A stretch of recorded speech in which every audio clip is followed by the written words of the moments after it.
Welcome back to the PC Gamer Weekend. I'm now joined by John from Tripwire to talk about Killing Floor Incursion, which is your virtual reality Killing Floor campaign that you're building out around the Killing Floor shooters that you've been making for a couple of years now. And you've brought that to the show floor.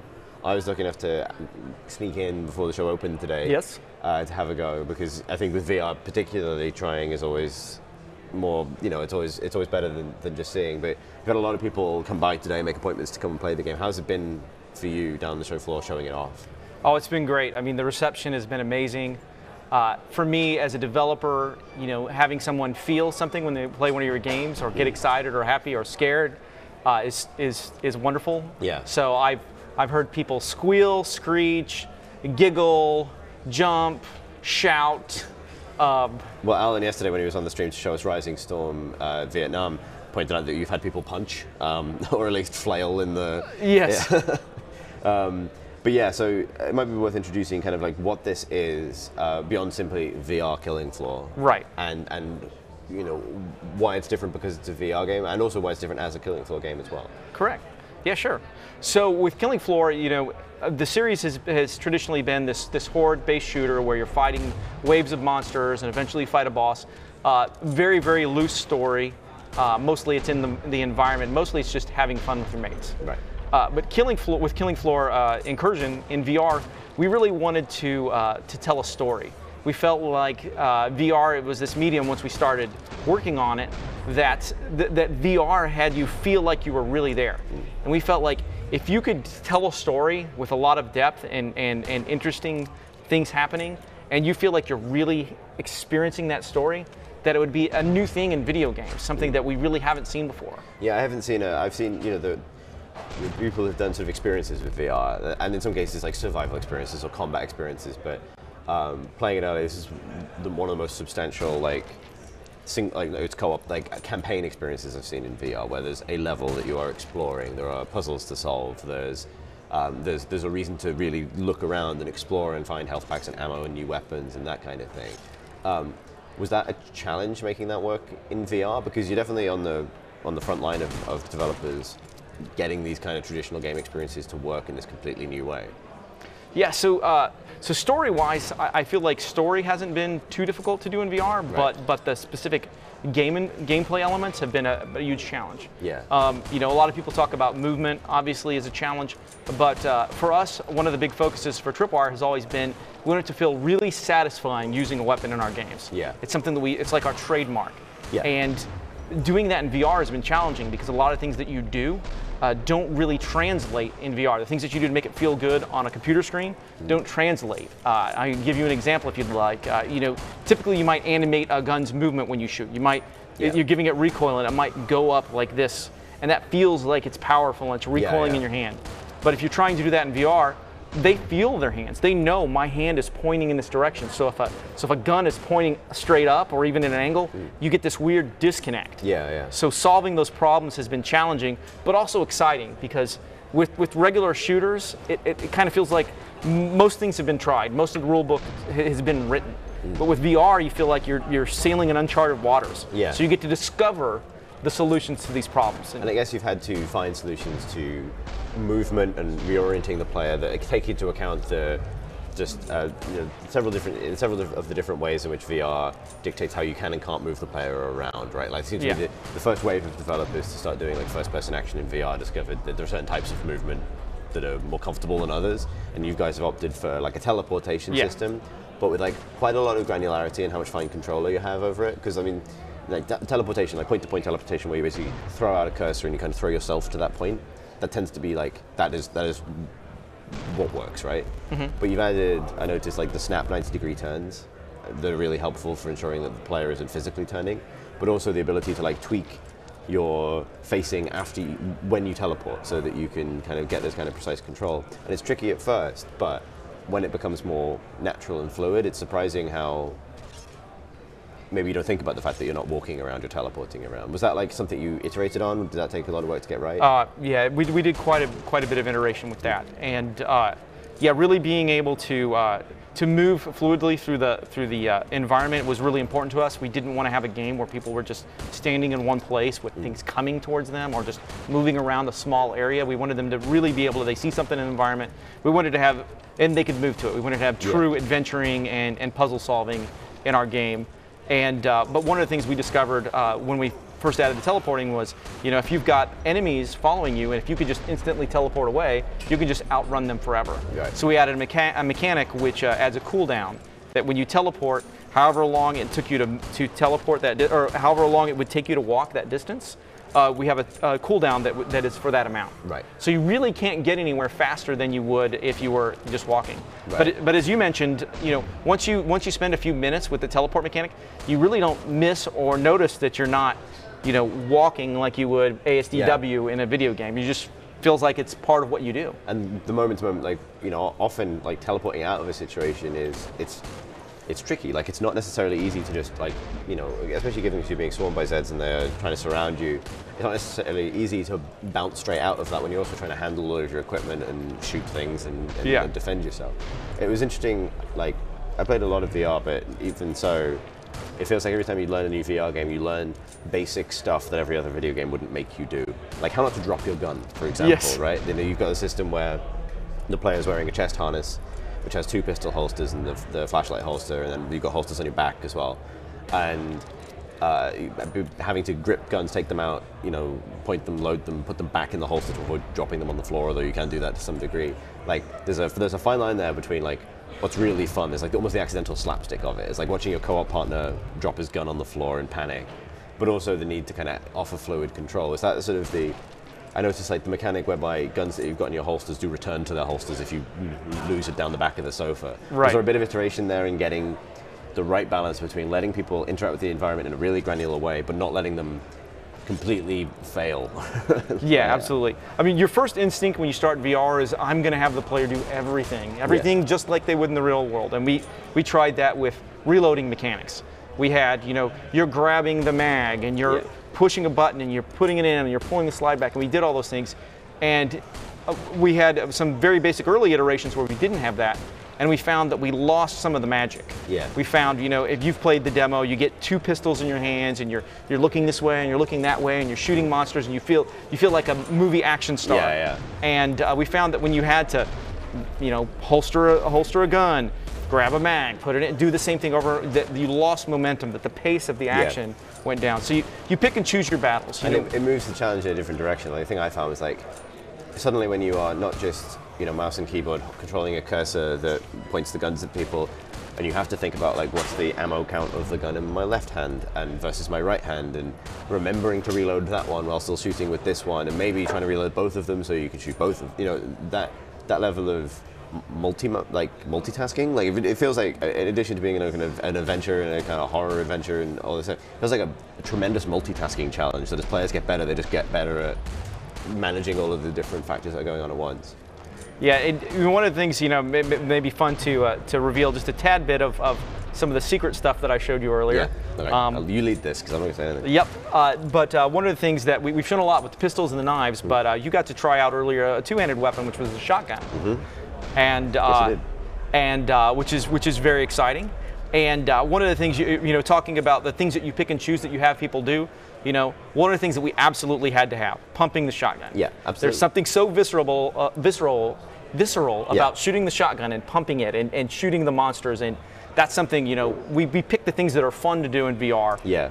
And make you feel like you're part of the world. And one thing I won't say anything else about what I saw, but that specific thing, one thing I loved about it is it still has a consistency. Like, the thing I liked about Killing Floor and Tripwire Skip generally is, even though a lot of effort is done to make the guns feel right, even if the pursuit isn't like simulator grade realism, it's at least the feel of these kind of like real, machine, the consistent tools that you're using.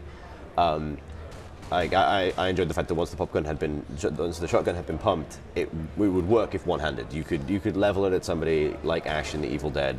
Yeah. And there's a degree with VR where you know that outside the space you're in your head, you probably look a little bit ridiculous when you're especially maybe on a trade show floor where you're pointing these things at people. But that does feel really cool, and it comes from the fact that you can start to play with the systems a little bit and start to kind of experiment.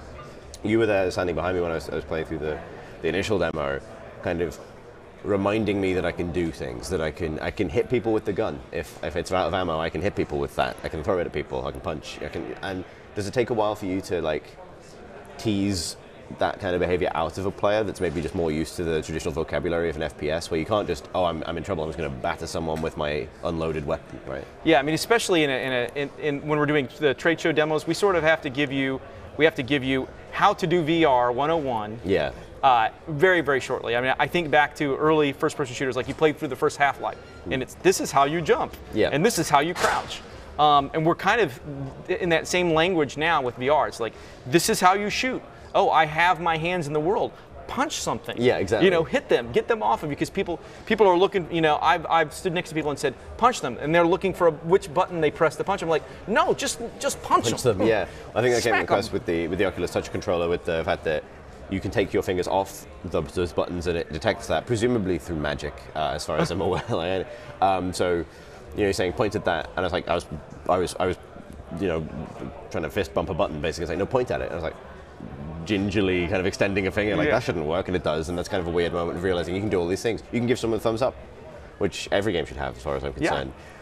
Given that you know, you do this a lot on the trade show floor, and you have the opportunity to stand next to somebody and tell them, hey, you can be doing this, you can be doing that. When this is a, you know, just a retail video game people can buy and play at home, how do you get them to that point without, you know, the guiding hand of a Tripwire employee standing behind them? Right. Yeah, so fortunately, the full campaign, which I'm not sure if I mentioned, so it's about 4 to 6 hours of gameplay. Right. There is a training mission that will be teaching you these things. Yeah. So you know, in interesting and funny ways. Maybe there's some punching dummies involved. Right. But that will guide you through learning these elements. And you know, the missions that we had you play were part of the way through the game. So you're kind of jumping in and needing to learn things instantly that the player has had revealed to them a little bit at a time through the course of the game. And part of it is also just going back to actual real life logic rather than video game logic, I think, which may be a challenge for VR generally. Like, pick up that health pack so I stand on it, because that's how you pick up a health pack. I'm just going to stand on this, but no, I have to grab it with my hands, like a person might. Like that was really fun. And so the other side of this is that it's a co-op game. Yes. It's designed as a co-op game. You see your partner in the world, you see what they're doing, they can give you a thumbs up as well. I did play it, I played it co-op, and I played it a little bit, you know, just to sort of see some things solo. It feels like it works either way, but was the intent from the beginning that no, this is still going to be a co-op game because that is what Killing Floor traditionally is? I think originally we started working on it, and we said, well, we want to have a story. Maybe we'll just do, you know, completely single player.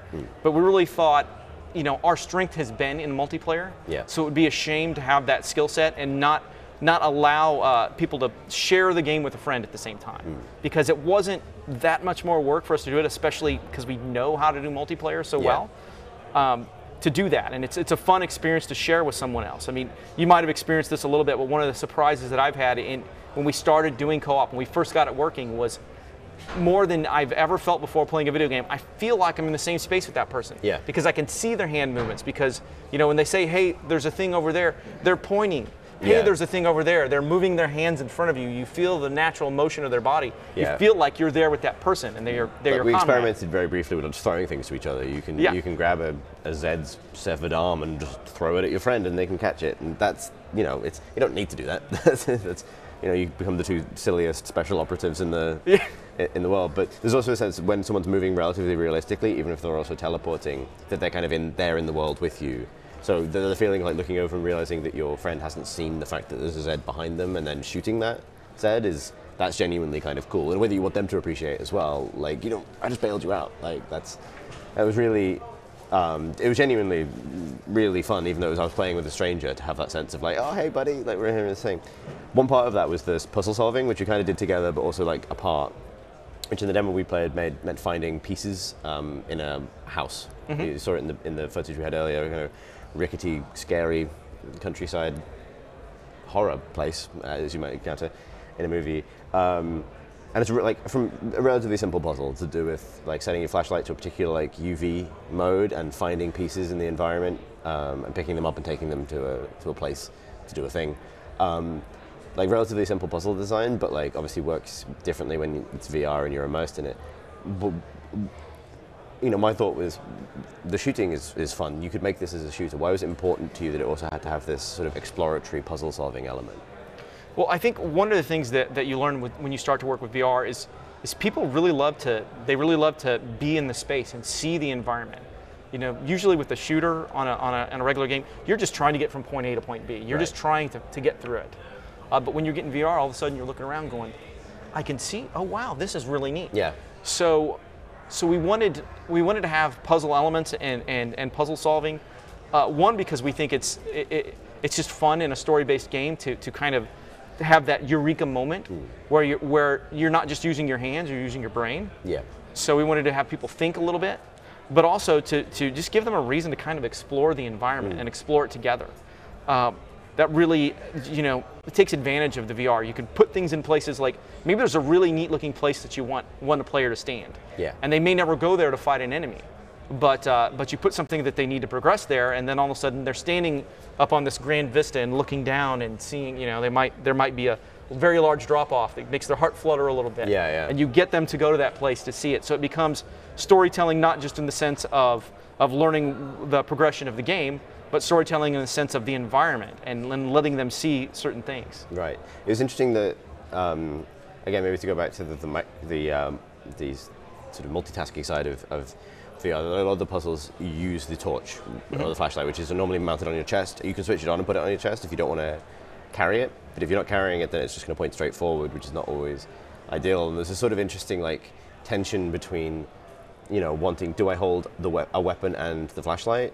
Or do I just hope I'll get away with just having it on my chest? And that felt like a kind of interesting thing with my co-op partner as well. Because admittedly, we didn't get to this point of cooperative, unity, but it felt like we could set it up so that I'm going to follow behind you with the flashlight so you can see, but you can be heavily armed to protect both of us. Yeah, is that the kind of the intent that good players who get, who get really capable with this will start to work together in that way? Absolutely, and we've seen that play out a lot in playtests.